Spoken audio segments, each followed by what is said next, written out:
Allahabad high court ने ASP अनुज चौधरी को बड़ी राहत दी है। कोर्ट ने 2024 के संबल मस्जिद सर्वे हिंसा में अनुज चौधरी के खिलाफ दर्ज एफआईआर के डिस्ट्रिक्ट कोर्ट के आदेश पर रोक लगा दी है। पुलिस ने आदेश को चुनौती देते हुए इलाहाबाद हाई कोर्ट में रिवीजन याचिका दाखिल की।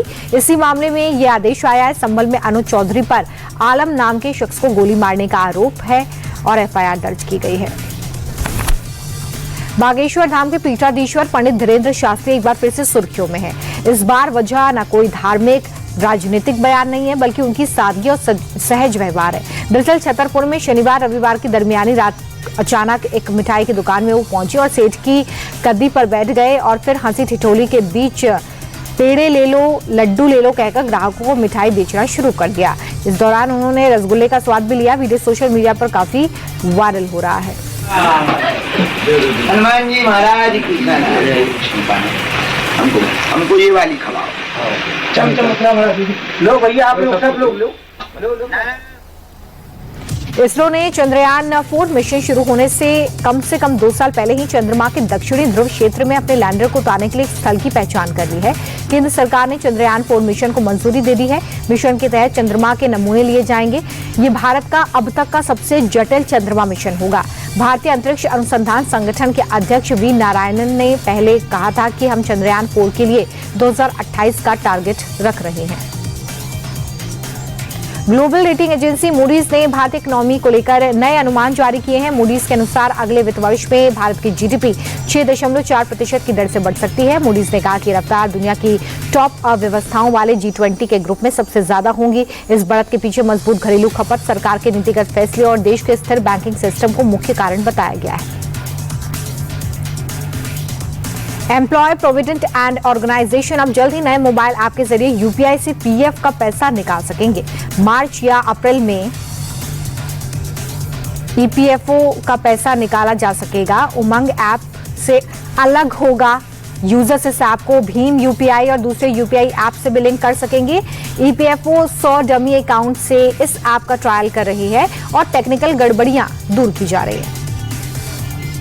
कंगाली के डर से 10 दिन में ही पाकिस्तान क्रिकेट बोर्ड की हेकड़ी निकल गई है। एक बार फिर से पीसीबी ने सरेंडर कर दिया है।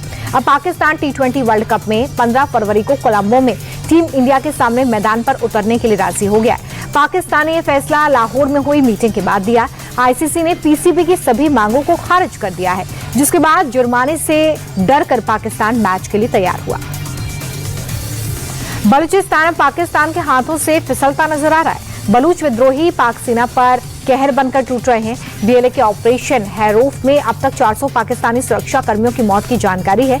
10 से ज्यादा शहरों में बीएलए पाकिस्तानी सेना पर भारी पड़ रही हैं। 14 शहरों में पाक आर्मी के टैंक गश्त लगाते नजर आए। बलूचिस्तान के मस्तुंग में बीएलए फाइटर्स ने पुलिस स्टेशन समेत कई इमारतों को अपने कब्जे में लिया। अमेरिका ने बांग्लादेश पर से 1% टैरिफ कम कर दिया है। अमेरिका ने बांग्लादेश पर टैरिफ 20% से घटाकर अब 19% किया है। साथ ही अमेरिका ने कुछ कपड़े और गारमेंट उत्पादों पर भी टैरिफ पूरी तरह से खत्म करने का वादा किया है। पहले अमेरिका ने बांग्लादेश से आने वाले सामान पर 37% टैक्स लगाने की घोषणा की थी। बाद में इसे घटाकर 20% किया गया था। एप्स्टीन फाइल्स विवाद के बाद अब ब्रिटेन के प्रधानमंत्री कीर स्टारमर की कुर्सी खतरे में है। पार्टी ने उनसे इस्तीफा मांगा है। इस बीच नए प्रधानमंत्री पद की होड़ में गृह मंत्री शबाना महमूद का नाम सबसे आगे है। शबाना के साथ स्वास्थ्य मंत्री वेस स्ट्रीटिंग और पूर्व डेप्यूटी प्रधानमंत्री रेनर का नाम भी रेस में शामिल है। आपको बता दें कि शबाना महमूद पाकिस्तान के कब्जे वाले कश्मीर के मीरपुर मूल की हैं। अगर शबाना प्रधानमंत्री बनती हैं तो वो ब्रिटेन की पहली मुस्लिम प्रधानमंत्री होंगी। अमेरिकी सेना ने एक और रूसी ऑयल टैंकर को जब्त कर लिया है। रूस का टैंकर इकीवाला 2 अमेरिका को चकमा देकर भागने की कोशिश में था, जिसके बाद अमेरिका ने हिंद महासागर तक पीछा कर उसे कैरिबियन सी में पकड़ लिया। इससे पहले भी अमेरिका ने रूस के ऑयल टैंकर को जब्त किया था, जिसके बाद रूस ने गुस्से में अपने परमाणु युद्धपोत को उतारा था, जिसके बाद अमेरिका को टैंकर को छोड़ना पड़ा था। अमेरिका ने ऑयल टैंकर पर बैन भी लगाया हुआ है।